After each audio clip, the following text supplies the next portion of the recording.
हजरत मोहम्मद सल्लल्लाहु अलैहि वसल्लम भाग 3। वही आने का पहला दौर, वही उतरने का दूसरा दौर, दावत व इरशाद के ऐलान की पहली मंजिल, दावत व इरशाद की दूसरी मंजिल, आम बेसत, इस्लाम की दावत का मुख्तसर खाका और हजरत जाफर रजी अल्लाह ताला की तकरीर।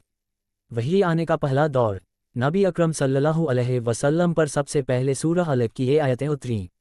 तर्जुमा, पढ़ो अपने परवरदिगार के नाम से जिसने पैदा किया इंसान को जमे खून से, पढ़ो और तेरा परवरदिगार जो सबसे ज़्यादा बरगज़ीदा है, वह हस्ती है जिसने सिखाया लिखना सिखाया इंसान को वह सब कुछ जो वह नहीं जानता था।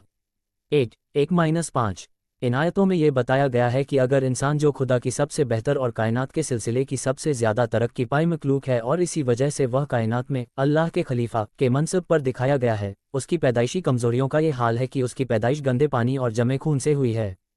लेकिन अल्लाह ने जब उसको ऊंची जगह बख्शने का इरादा किया और ऊंचे पदों पर बिठाना चाहा तो उसको वह सिफ़त आला अता फरमाई जो अल्लाह की सिफ़तों में बहुत ऊंची है, यानी उसके सिफ़त इत्म का मज़हर बनाया, उसको कलम के ज़रिए लिखना सिखाया और इल्म व इरफान की धुरी बनाया। फिर इस तरफ भी इशारा किया कि इल्म हासिल करने के 3 ही तरीके हैं।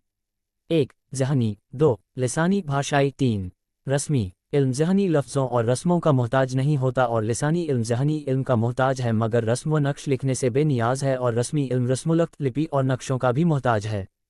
बस अगर रस्मी इल्म का किसी जगह जिक्र हो तो लिसानी और ज़हनी इल्मों का जिक्र अपने आप हो जाता है, क्योंकि यह अपने से बुलंद हर 2 इल्मों के लिए बेहतरीन ताबीर करने वाला है और जाहिर है कि इल्म रस्मी इल्म कलम का मोहताज है। इसलिए कुरान ने अल्लमा बिल कलम कहकर बड़े अच्छे ढंग से इस पूरी तहकीक को वाज़ेह कर दिया। इसकी और तशरीह अल्लमल इंसाना मा लम यालम से कर दी और इस बयान का मकसद ये है कि एक तरफ इल्म और नबूवत का क्या ताल्लुक है वह ज़ाहिर हो जाए, दूसरी ओर इंसान को अपनी ज़िंदगी के सही मकसद का इल्म हो जाए। वही उतरने का दूसरा दौर, हिरा गार में नबूवत के मनसब से सरफराज किए जाने के वक्त सूरह अलक की ये कुछ आयतें उतरकर अल्लाह की वही का सिलसिला कट गया। अल्लाह की हिकमत का तकाजा ये हुआ कि हिरा में फ़रिश्ते के ज़ाहिर होने और वही के नाजिल होने से फ़ौरी तौर पर नबूवत व रिसालत की खुसूसियतें और असरात ज़ाते अक़दस पर हुए हैं, वे अच्छी तरह पक जाएं और नबूवत व रिसालत की सलाहियत व इस्तेदाद की तकमील हो जाए, ताकि आगे वही के सिलसिले के मजबूत मुहर्रिकात और मुअस्सिरात पैगंबर की बशरी खासियतों के लिए अजनबी न रहें। इसलिए कुछ दिनों के लिए वही के नाजिल होने का सिलसिला बंद रहा। इसी को मज़हब के लफ्ज़ों में फ़तरते वही का बंद होना कहते हैं। लेकिन ज़ाते अक़दस सल्लल्लाहु अलैहि वसल्लम को हिरा में पेश आने वाली कैफियत और सूरत हाल से जो फितरी तशवीश स्वाभाविक चिंता पैदा होती थी, जब उसने सुकून और इत्मीनान की शक्ल इख्तियार कर ली तो वही के नाजिल होने की रूहानी कैफियतों ने इस दर्जा लुत्फ़ पैदा किया कि आप उस फ़तरत को बर्दाश्त न कर सके और लुत्फ़ वाले और गहरे जज्बों ने इस हद तक बेचैनी की शक्ल इख्तियार कर ली कि कभी कभी नामूसे अकबर जिब्रील अमीन ज़ाहिर होकर आपको सब्र व तस्कीन की दावत देते और यकीन दिलाते थे कि अपनी तमाम नज़ाकतों, खूबियों और हुस्न व कमाल के साथ नबूवत व रिसालत का ये सिलसिला आपकी ज़ाते अक़दस के साथ जुड़ चुका है और फ़तरत का ये दौर बस थोड़े दिनों का है, इसलिए आप परेशान न हों। तब आप तस्कीन पाते और वायदे वाले वक्त के इंतज़ार में रहते कि कुछ दिनों बाद वही के आने का सिलसिला दोबारा शुरू हुआ और सबसे पहले सूरह मुद्दस्सिर की ये आयतें उतरी। तर्जुमा, ए कमली पोश उठ और लोगों को गुमराही के अंजाम से डरा और अपने पालनहार की अज़मत व जलाल को बयान कर और लिबास को पाक कर और बुतों से जुदा रह और ज़्यादा हासिल करने की नीयत से अच्छा व्यवहार न कर और अपने पालनहार के मामले में अज़ियत व मुसीबत पर सब्र इख्तियार कर। 74:1-7 इन आयतों ने गोया ज़िंदगी के इंसानी मकसद की तकमील कर दी, क्योंकि सूरह अलक में कहा गया था कि इंसानियत कुबरा के लिए सही इल्म शर्त है, यह नहीं तो कुछ भी नहीं। अब ये बताया जा रहा है कि सही इल्म की ऊंचाई और बढ़ाई के मान लेने के बाद भी इंसानियत की तकमील उस वक्त तक नामुमकिन है कि सही इल्म के साथ सही अमल भी मौजूद हो, इसलिए कि अगर इल्म सही है और अमल सही मफकूद हो तो उसका फ़ायदा मुअत्तल और बेकार है, और अगर अमल है और सही इल्म नदारत तो वह अमल नुकसान की वजह है। रुशद व हिदायत और सीधे रास्ते के लिए दोनों ही का वजूद ज़रूरी है और तभी इंसान इंसानियत कुबरा हासिल कर सकता है। गर्ज जिस तरह सूरह अलक की आयतों से इल्म नाफ़े लाभप्रद ज्ञान की ओर इशारे किए, उसी तरह सूरह मुद्दस्सिर ने अमल नाफ़े की बुनियादी तफसीलें ज़ाहिर की हैं। खुदा की हस्ती और उसका कामिल रब होना दोनों का अमली एतराफ़, बातिनी तहारत व पाकीज़गी का कमाल, ज़ाहिरी तहारत व पाकीज़गी का लाजिम होना, बेगर्ज और बेलौस अखलाक हमीदा की बुनियाद, एहसान पर जमाव और कबूल हक़ और नेक अमली के नतीजों पर सब्र इन आयतों का हासिल हैं, और यही वे बुनियादी बातें हैं जिनमें इल्म हक़ और अमले सही की तमाम कायनात समा दी गई है। साथ ही हजरत मोहम्मद के लिए सूरह अलक और सूरह मुद्दस्सिर का यह खिताब और पैगाम हक़ इशारा है इस तरफ कि अमल का ये निज़ाम मनसबे रिसालत के लिए नफ्स की तकमील और रुशद व हिदायत की दावत के लिए पहले दर्जे की हैसियत रखता है, और यही करीबी मुस्तक़बिल में आम बेसत की वजह साबित होगा। दावत व इरशाद के ऐलान की पहली मंजिल। कुरान के इस हुक्म के बाद जो कि तबलीग और हक की दावत का पहला पैगाम था, दावत व इरशाद ने एक कदम और आगे बढ़ाया और अब ज़ाते हक ने सूरह शुआरा की आयतें नाजिल फरमा कर नबी अकरम सल्लल्लाहु अलैहि वसल्लम को यह फैसला सुनाया कि सबसे पहले रिश्तेदारों और करीब के लोगों को हक की दावत दीजिए, ताकि दूसरों पर भी उसका असर पड़े। और यूं भी कुरैश और बनी हाशिम के वही कबूल करने का असर तमाम अरब कबीलों पर पड़ना लाजिमी है, इसलिए वे सब कबीलों के सरखेल और सरगिरोह हैं और हरम के रहने वाले होने की वजह से तमाम अरब पर उनका दीनी और दुनियावी असर है।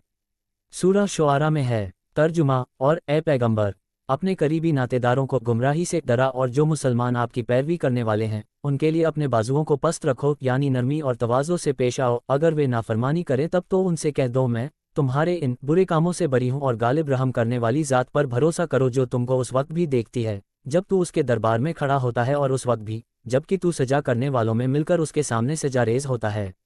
बेशक वह सुनने वाला और जानने वाला है। 26:214-220 गोया यह इल्म व अमल की तकमील और रुशद व हिदायत के मनसब फैज़ान के बाद दूसरा दर्जा था, जिसमें हक़ का ऐलान और इस्लाम की दावत की अमली सूरत इख्तियार करने के लिए तहरीक की गई। चुनांचे सही रिवायतें गवाह हैं कि आपने सफ़ा की चोटी पर खड़े होकर उस ज़माने में राइज ऐलान के तरीके के मुताबिक या सबाहा कहकर कुरैश के ख़ानदानों पुकारा, और जब सब जमा हो गए तो एक मिसाल देकर समझाया कि मैं खुदा का पैगंबर, रसूल और सीधे रास्ते के लिए सच्चा हिदायत करने वाला हूँ। इरशाद फरमाया, लोगो, अगर मैं तुमसे ये कहूँ कि इस पहाड़ के पीछे एक भारी फौज जमा है और तुम पर हमले के लिए तैयार, तो क्या तुम मुझको सच्चा समझोगे? ओ मुसद्दिकी, लोगों ने कहा हमने आपको अस्सादिकुल अमीन पाया है, आप जो कुछ कहे हक और सदाकत पर टिका होगा। तब आपने फरमाया, तो लोगो, मैं तुमको एक अल्लाह की ओर बुलाता हूँ और मूर्ति पूजा की गंदगी से बचाना चाहता हूँ। तुम उस दिन से डरो जब खुदा के सामने हाजिर होकर अपने आमाल व किरदार का हिसाब देना है। तारीख़ इब्ने कसीर। ये सच्ची आवाज़ जब कुरैश के कानों में पहुंची तो वे हैरान रह गए और बाप दादा के दीन बुतपस्ती के खिलाफ आवाज़ सुनकर खफा होने लगे। गोया सब में एक आग दौड़ गई और सबसे ज़्यादा आपके हकीकी चचा अबूलहब को तैश आया और गज़बनाक होकर कहने लगा, तू हमेशा हलाकत और रुसवाई का मुंह देखे, क्या तूने इस गर्ज से हमको बुलाया था? अजब मंजर है कि कुछ घड़ियां पहले जिस मोहम्मद बिन अब्दुल्ला की सदाकत व अमानत और अच्छी आदतों से सारी कौम मुतासिर रहकर उसकी अज़मत व इज़्ज़त करती और उनके साथ बालिहाना मोहब्बत ज़ाहिर करती थी, वही आज इस ऐलान पर कि मैं मोहम्मद रसूलुल्लाह हूँ, एक साथ परायपन और नफ़रत रखने वाली और खून की प्यासी बन गई। दावत व इरशाद की दूसरी मंजिल। सीरत की किताबों में पढ़ाए हो कि नबी अकरम सल्लल्लाहु अलैहि वसल्लम ने ख़ानदान और बिरादरी के लोगों को राह हक दिखाने और उनकी ईमानी और अखलाकी हालत ठीक करने की खातिर क्या कुछ नहीं किया, मगर कुरैश के कुछ लोगों के सिवा किसी ने आपकी दावत पर लब्बैक न कहा और अदावत व बुग़्ज़ को अपना शेवा बनाए रखा। तब दावत व इरशाद ने तरक्की के तीसरे ज़ीने पर कदम रखा और अल्लाह की तरफ से हुक्म हुआ, ए हक की दावत देने वाले, ख़ानदान और बिरादरी के इनकार और सरकशी से बद दिल और गमगीन न हो और अपनी जिम्मेदारी पर जमकर डटे रहो, क्योंकि सादत, सौभाग्य और शकावत, दुर्भाग्य तुम्हारे कब्ज़े में नहीं है। तुम्हारा काम तो सिर्फ इब्लाग पहुंचाना है। अलबत्ता अब ख़ानदान के दायरे से आगे बढ़कर मक्का और उसके चारों तरफ के कबीलों और कौमों को भी हक का ये पैगाम सुनाओ और दावत व इरशाद का ये तोहफ़ा उनके सामने भी रखो, ताकि जो सईद रूहें पैगाम हक के लिए बेचैन और परेशान हैं, वे इस पर लब्बैक कहकर तस्कीन पाएँ और प्यासी रूह को ज़िंदगी के पानी से सींचें। तर्जुमा। और देखो, ये किताब कुरान है जिसे हमने तौरात की तरह नाजिल किया, बरकत वाली, और जो किताब इससे पहले नाजिल हो चुकी है इसकी तस्दीक करने वाली, और इसलिए नाजिल की ताकि तुम उम्मुल कुरा यानी शहर मक्का के बाशिंदों को और उसको जो उसके चारों तरफ हैं गुमराहियों के नतीजों से डराओ। 6:92 तर्जुमा। और इसी तरह हमने तुम पर कुरान नाजिल किया अरबी ज़ुबान में ताकि गुमराहियों के नतीजों से डराओ मक्का शहर के बाशिंदों को और उनको जो उसके आसपास हैं। 42:7 चुनांचे नबी अकरम सल्लल्लाहु अलैहि वसल्लम ने हक की तबलीग को मक्का की हदबंदियों से आज़ाद करके मक्का के आसपास के लोगों के लिए आम कर दिया और ताइफ, हुनैन और यसरिब, मदीना तक हक की अपनी आवाज़ को पहुँचाया, बल्कि मुहाजिरों के ज़रिए हबशा के ईसाई बादशाह असहमा तक हक के कलमे को पहुँचाया। आम बेसत। इसके बाद दावत व इरशाद की वह तीसरी मंजिल पेश आई जो मोहम्मद के नबी बनाए जाने का नस्बुल और एक ही मकसद था और तमाम नबियों और रसूलों के मुकाबले में ज़ाते अक़दस मोहम्मद के नबी बनाए जाने में ख़ास बात थी, यानी अल्लाह ने आपके नबी बनाए जाने को आम बेसत करार दिया और हुक्म हुआ कि आप न सिर्फ कुरैश के लिए, न सिर्फ उम्मुल कुरा मक्का और मक्का के पास पड़ोस के लिए, न सिर्फ अरब के लिए नबी व रसूल बनाकर भेजे गए हैं, बल्कि आपकी बेसत नबी बनाया जाना तमाम इंसानी कायनात के लिए हुई है और आप अरब व अजम और काले गोरे सबके लिए पैगंबर और खुदा के अर्ची हैं। इरशाद होता है, तर्जुमा। और हमने तुमको इंसानी कायनात के लिए पैगाम देकर भेजा है, नेक आमाल पर खुशखबरी सुनाने और बुरे आमाल पर लोगों को डराने के लिए। अक्सर जाहिल लोग इस हकीकत को नहीं समझते। 34:28 ترجمہ: پاک اور برتر ہے وہ ذات جس نے حق و باطل کے درمیان تمیز دینے والی کتاب نازل فرمائے اپنے بندے محمد پر تاکہ وہ تمام جہان والوں کو برے انجام سے ڈرائے۔ 25:9 اسلام کی دعوت کا مختصر خاکہ اور حضرت جعفر رضی کی تقریر۔ نبی اکرم عرب کی دھرتی پر نبی بنا کر بھیجے گئے۔ اس فطری کام کے طریقے کو سامنے رکھ کر سب سے پہلے قوم ابھی ان کی دعوت و ارشاد کا مخاطب قرار پائے تاکہ جو قوم کل چوپایوں کا گلابان تھی، نبوت کے نور سے روشن ہو کر انسانی کائنات کی گلابان بن جائے اور اللہ کے سب سے بزرگ پیغمبر و رسول کی رحمت کے سائے میں طبیعت پا کر پوری کائنات کے لیے خیر امت کا لقب پائے۔ تو اب دیکھنا یہ ہے کہ عرب جیسی سرکش، جاہل اور تہذیب سے کوری قوم اور اخلاقی و فکری جذبات و احساسات سے بالکل ہی ہٹی ہوئی قوم پر اسلام کی دعوت نے فوری طور پر کیا اثر کیا، تاکہ ہم آسانی سے یہ اندازہ کر سکیں کہ جس مذہب کے بنیادی اصول اور عقیدے اور سوچ خیال نے ایسی قوم کی زندگی کے شعبوں میں حیرت میں ڈالنے والا اور شاندار انقلاب پیدا کر کے اسے روحانی دنیا کا انسان بنا دیا، اس مذہب کے سچے ہونے کے لیے اکیلے یہ ایک کارنامہ ہی روشن دلیل بن سکتا ہے۔ مکہ کے مشرکوں کی لگاتار مخالفت، ایذا پہنچانے اور عذاب دینے کے ہولناک طریقوں نے جب مسلمانوں کی ایک مختصر جماعت کو افریقہ کے مشہور ملک حبشہ کی جانب ہجرت کرنے پر مجبور کر دیا اور وہ عیسائی حکومت اسہمہ کی حکومت میں شرنارتھی ہو گئے، تو قریش اس کو بھی سہن نہ کر سکے اور اسہمہ کے دربار میں بڑوں کا ایک وفد بھیج کر یہ مان کی کہ وہ مسلمانوں کو اس لیے ان کے حوالے کر دے کہ یہ بد دین ہو کر اور باپ دادا کے دین کو چھوڑ کر قوم میں تفرقہ پیدا کرنے کی وجہ بنے اور یہاں رہ کر بھی حکمراں کے دین کے مخالف ہیں۔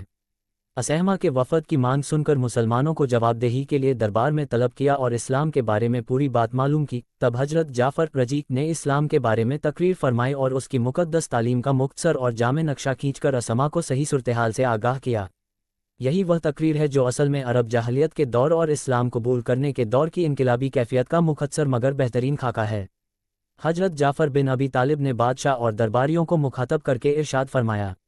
بادشاہ، ہم پر ایک لمبا اندھا زمانہ گزرا ہے۔ اس وقت ہماری جہالت کا یہ حال تھا کہ ایک خدا کو چھوڑ کر بتوں کی پرستش کرتے تھے اور خود کے گڑے پتھروں کی پوجا ہمارا شیوا تھا۔ مردار کھانا، زناکاری، لوٹ مار، رشتوں کا توڑنا صبح و شام کا ہمارا مشغلہ تھا۔ پڑوسیوں کے حقوں سے بیگانہ، رحم و انصاف سے ناواقف اور حق و باطل کے امتیاز سے ناواقف، غرض ہماری زندگی پوری کی پوری درندوں کی طرح تھی۔ مضبوط کمزور کو کچلنے اور مضبوط کمزور کو ہضم کر لینے کو اپنے لیے فخر اور امتیازی بات سمجھتا تھا۔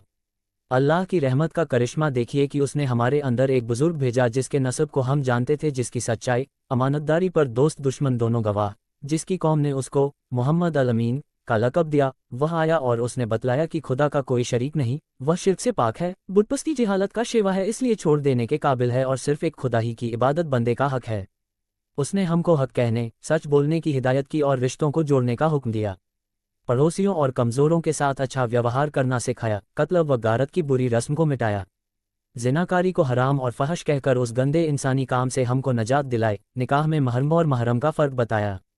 جھوٹ بولنے، ناحق یتیم کے مال کھانے کو حرام فرمایا، نماز اور خیرات و صدقات کی تعلیم دی اور ہر حیثیت میں ہم کو حیوانیت پشتا کے گہرے گڑھے سے نکال کر انسانیت کے بڑے درجے تک پہنچایا۔ بادشاہ، ہم نے اس مقدس تعلیم کو قبول کیا اور اس پر سچے دل سے ایمان لائے۔ یہ ہے ہمارا وہ قصور جس کی وجہ سے مشرکوں کا وفد پرتینیدھی منڈل تجھ سے مانگ کرتا ہے کہ تو ہم کو ان کے حوالے کر دے۔ سیرت ابن ہشام۔ حضرت جعفر رضی نے اسلام کے صاف اور سادہ مگر روشن اصول کو جب اسہمہ کے سامنے سچی ہمت کے ساتھ پیش کیا تو حبشہ کے حکمراں نے مسلمانوں کو اپنی پناہ سے نکال کر کفر کے حوالے کرنے سے انکار کر دیا، اور پھر حضرت جعفر رضی نے بڑی اچھی آواز میں سورہ مریم کی کچھ آیتیں تلاوت کی تو حبشہ کا نجاشی بے حد متاثر ہوا۔ یہ ہے اسلام کی دعوت کا مختصر خاکہ جس نے دنیا کے سب سے تاریک انسانی خطے کو ایک بڑی ہی تھوڑی مدت میں سورج کی طرح روشن اور تابناک بنا دیا۔ اس خاکے میں اعتقادات، اخلاق اور بھلے اعمال کا وہ تمام علم موجود ہے جس سے قرآن نے الگ الگ صورتوں میں حسب حال اور مناسب مقام پر زیادہ سے زیادہ بیان کیا ہے، بلکہ پورا قرآن انہی روشن حقیقتوں کا راستہ دکھانے والا اور رہنمائی کرنے والا ہے۔ To be continued.